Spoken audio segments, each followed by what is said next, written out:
Halo semuanya, pada kesempatan kali ini kami kelompok 1 akan membahas tentang kegawat daruratan sistem pernapasan dengan kasus pneumonia. Proses respirasi normalnya berfungsi untuk menyuplai O2 secara adekuat hingga ke kapiler. Dua prinsip tujuan respirasi yang utama yaitu yang pertama mempertahankan PO2 adekuat dan mengatur PCO2, dan yang kedua mempertahankan keseimbangan asam dan basa. Sistem respirasi itu terjadi dalam 3 proses, yaitu yang pertama ventilasi, yaitu keluar masuknya O2 ke saluran pernapasan. Yang kedua difusi, yaitu perpindahan oksigen dari alveoli ke pembuluh darah. Dan yang ketiga perfusi, yaitu penyebaran darah yang sudah teroksigenasi ke seluruh paru dan jaringan tubuh. Jika terjadi gangguan pada 3 proses ini akan menyebabkan kendala napas, gawat napas, hingga yang paling fatal adalah gagal napas. Penyebab dari gagal napas itu bisa karena obstruksi jalan napas ataupun gangguan parenkim paru. Penata laksanaannya tentu saja dengan ABC, yaitu airway, breathing, dan circulation. Pada kesempatan kali ini, kelompok kami akan membahas salah satu kasus yang menjadi penyebab obstruksi jalan napas, yaitu kasus pneumonia. Pneumonia adalah salah satu penyakit peradangan akut parenkim paru yang biasanya dari suatu infeksi saluran pernafasan bawah akut, dengan gejala batuk dan disertai dengan sesak nafas yang disebabkan agen infeksius seperti virus, bakteri, mikroplasma, dan aspirasi substansi asing berupa radang paru-paru yang disertai eksudasi dan konsolidasi dan dapat dilihat melalui gambaran radiologis. Terdapat beberapa klasifikasi pneumonia berdasarkan letak terjadi dan cara didapatnya, yaitu pertama, community acute pneumonia, yaitu pneumonia pada masyarakat yang terjadi melalui inhalasi atau aspirasi mikroba patogen ke paru-paru. Kedua, hospital acute pneumonia, yaitu pneumonia yang muncul setelah 48 jam dirawat di rumah sakit atau fasilitas perawatan kesehatan lainnya dengan tanpa pemberian intubasi trakeal. Ketiga, ventilator acute pneumonia, yaitu pneumonia yang berhubungan dengan ventilator. Pneumonia terjadi setelah 48-72 jam atau lebih setelah intubasi trakea. Penyebab pneumonia yaitu pertama, pneumonia bakterial. Penyebab yang paling sering terjadi yaitu Streptococcus pneumonia. Kedua, pneumonia atipikal. Penyebab paling sering Mycoplasma pneumonia menyebabkan pneumonia Mycoplasma. Ketiga, pneumonia juga disebabkan oleh terapi radiasi atau terapi radiasi untuk kanker payudara atau paru. Biasanya 6 minggu atau lebih setelah pengobatan selesai ini menyebabkan pneumonia radiasi. Tanda dan gejala pneumonia yaitu pertama, yang pneumonia bakterial bersifat mendadak disertai menggigil, demam, nyeri pleuritik, batuk, dan sputum yang berwarna seperti karat, bronhi basah, dan gesekan pleura dapat terdengar di atas jaringan yang terserang, pernafasan cuping hidung, penggunaan otot-otot aksesoris pernafasan. Yang kedua, untuk pneumonia virus, tanda dan gejalanya sama seperti gejala influenza, yaitu demam, batuk kering, sakit kepala, nyeri otot dan kelemahan, nadi cepat, dan bersambungan atau bonding. Ketiga, pneumonia aspirasi, yaitu produksi sputum berbau busuk, dispnea berat, hipoksemia, takikardi, demam, tanda infeksi sekunder.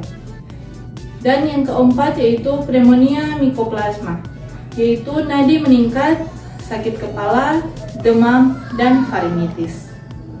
Kita masuk pada pathway dari pneumonia. Secara jenis patogen, pneumonia disebabkan oleh virus, bakteri, Mycoplasma, dan protozoa yang dapat menular melalui droplet masuk ke alveoli sehingga memicu reaksi inflamasi. yang dengan gejalanya itu leukosit meningkat. Kemudian terjadi konsolidasi yang ditandai dengan adanya penumpukan eksudat di alveoli menyebabkan obstruksi jalan napas dan terjadi masalah bersihan jalan napas tidak efektif.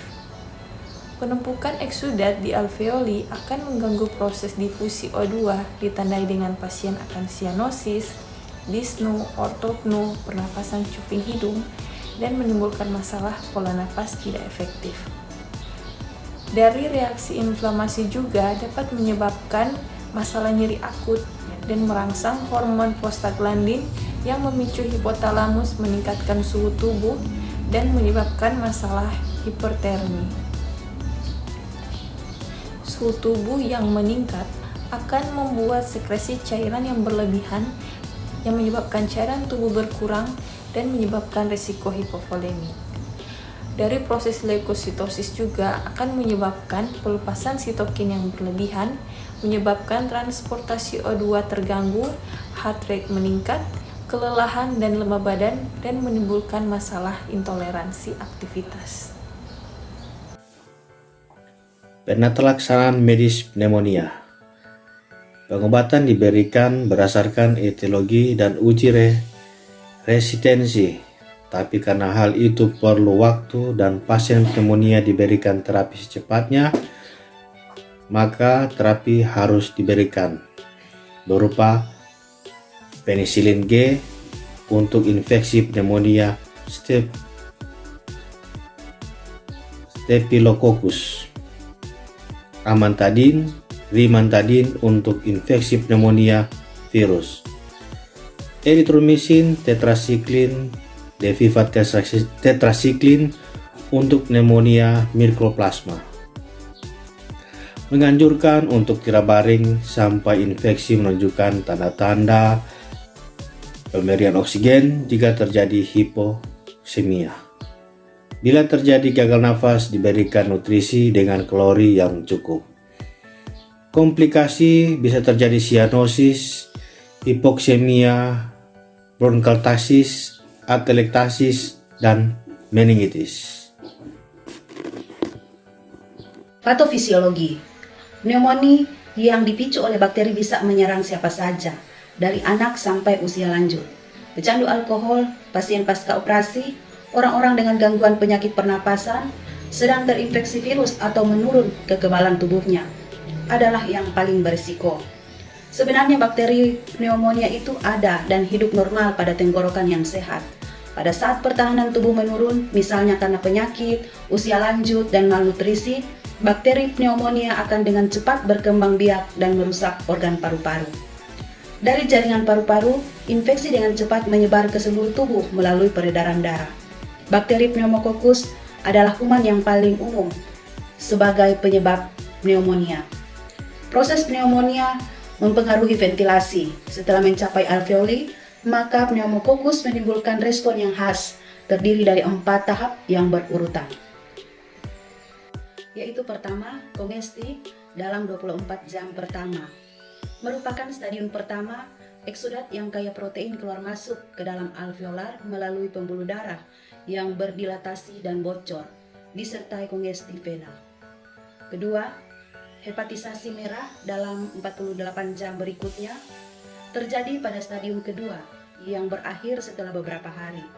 Banyak sel darah merah yang dikeluarkan dari kapiler yang meregang, pleura yang menutupi diselimuti eksudat fibrinosa, paru-paru tampak berwarna kemerahan, padat tanpa mengandung udara, disertai konsistensi mirip hati yang masih segar dan bergranula. Ketiga, hepatisasi kelabu dalam 3-8 hari. Pada stadium ketiga menunjukkan akumulasi fibrin yang berlanjut, disertai penghancuran sel darah putih dan sel darah merah. Paru-paru tampak kelabu coklat dan padat karena leukosit dan fibrin mengalami konsolidasi di dalam alveoli yang terserang. Keempat, resolusi dalam 8-11 hari. Pada stadium keempat ini, eksudat mengalami lisis dan direabsorpsi oleh makrofag dan pencernaan kotoran inflamasi dengan mempertahankan arsitektur dinding alveolus di bawahnya sehingga jaringan kembali pada strukturnya semula. Pengkajian keperawatan. Data dasar pengkajian klien. Pertama, pengkajian primer terdiri dari sirkulasi, airway, breathing, disability, dan exposure. Kedua, pengkajian sekunder terdiri dari wawancara. Dilakukan dengan menanyakan identitas klien, yaitu nama, tanggal lahir, usia, serta dengan menanyakan riwayat kesehatan dahulu, riwayat kesehatan sekarang, riwayat tumbuh kembang, serta riwayat sosial klien. Kedua, anamnesis. Klien biasanya mengalami demam tinggi, batuk, gelisah, dan sesak nafas. Selanjutnya, pemeriksaan fisik.